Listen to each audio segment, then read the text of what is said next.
back. This is First World TV. I'm Pat Crumley speaking today and having a conversation with Professor Mahmoud El-Kati about his book, The Hiptionary.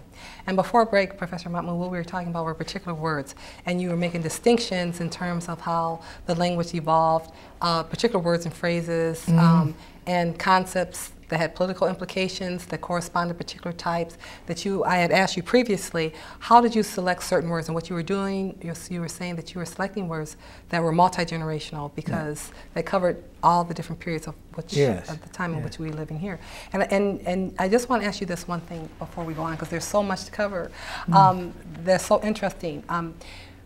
With regard to the Hiptionary and the language of expression, are the words and the phrases peculiar to African American people as an evolutionary speech pattern form? Do you understand my question? Absolutely. Okay. Yeah, but they're not. We want to especially point out that these words are no longer exclusively used in the black community. You know, everybody knows what Sakatumi means now, and it's largely used by white people. You know, they probably wouldn't know what Splootin' Daddy means because that's not outside of the black community yet. But many of the words of black speech patterns have been absorbed by the larger speaking community. You know, straight up, people say that all the time. You know, good to go, people say that all the time, who are not black people. Or tripping. Yeah, tripping. Tripping is one of the words. Rock and roll is a very interesting word, which comes out of the black speech patterns of the 1920s. You know, when a lady named Trixie Smith says, my man rocks me with one steady roll, and then Bessie Smith in 1927 changed it, my daddy rocks me with one steady roll, and then Alberta Hunter wrote, you know, I'm rock me baby, rock me in my big brass bed. Rock and roll was once a euphemism for sex in the black speaking vocabulary. That's why there was so much resistance to it on the part of white people who ran things, as they were anti-jazz society in the 1920s, because jazz once meant a euphemism for sex, like jazz me baby meant you going to bed. Rock and roll once meant you going to bed. The Eagle Rock, once it was a dance, popular in the 20s, and you can go on and on.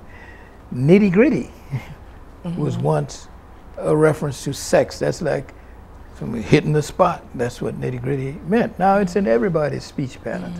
And you like built an institution around the term, a black term, rock and roll.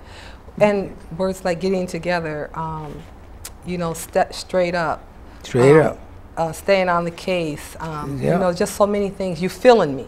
You feeling that's me a big one. You fairly go girl. recent. These are all words, but what I want to kind of taking care of business. Taking care of business is a big one. You the man. I mean, there's so many things. You know, dap for like dapper. You know, talking trash. Split, and there's also very interesting use of double entendres. Yeah. Like so, you know, even in terms of the speech pattern. But what I want to try to deal with here is that one of the things that you stated with regard to language, and particularly the influence of culture and music, particularly like music, just artistic form, you said that hip hop is the currency. Yeah, I think that. So can you elaborate on that? And I want to kind of get at that, and I want you to contrast it with if hip hop is currency, kind of worldwide in a larger sense, then why not gospel? Why not jazz? Why not some other indigenous, original art forms of African American people? I think my exact words that hip hop is the culture of currency. Cultural currency. That's exactly culture of currency all over the world. And it is. I don't think anybody can deny that. Yes. And in some sense, it's the most ecumenical movement, not in religion, but it's the one that's embraced people all over the world, all classes, colors, if you will, races, ethnicities, and so forth. That if you notice that phenomenon, which is evolving among young people, which is called, some people have called this a post-racial society. It isn't. We're experiencing neo-racism, which is a lot more insidious than old-time, in-your-face, mad dog racism. Because we've had some reforms in society, nobody should deny that. But the hip-hop phenomenon is, I wish I could live another 100 years to see how this going to work out. But whites have embraced it. Asians have embraced it without anybody promoting it as such. You should join this, you know. You get what I'm saying? I do, but what I want to kind of zero in on, because like for us, our culture is what it is, independent of the recognition or the lack of recognition. So independent of whether or not, you know, white people acknowledge it or recognize it or give it approval. I was curious as to when you have an art form that is cultural, when it becomes mainstream, does it have any impact on either the form, the evolution, or the impact of the art form? Could you comment on that? Of course. I mean, this stuff didn't start yesterday. Black people, as I said, always have influenced, whether recognized or not, what we call American culture. Since the popular culture begins with the blackface minstrel. That's the pop culture of that day was like, you know, the song that everybody knows, and so zippity-doo-dah, or whatever, the songs that, you know, My Old Kentucky Home, and so forth. It came out of the idiomatic speech patterns of black people, the way they talk and sang, and people were afraid. They were white people mostly who dominated the blackface minstrel up until after the Civil War. But the black spirit, the influence of black people was ever present and always has been. This is a part of the dynamic that goes on around race in this country, is that, you know, I'm really talking about culture, not race. I mean, people are something else other than skin colors and so forth. That's the part of black people that's not recognized. And that's one of the most basic wishes of all human beings, is to be recognized for something. And the whole struggle around black culture has been to make it invisible, to assign black people to a kind of social death. That's what slavery and segregation meant. Social death. You here, but you're really not.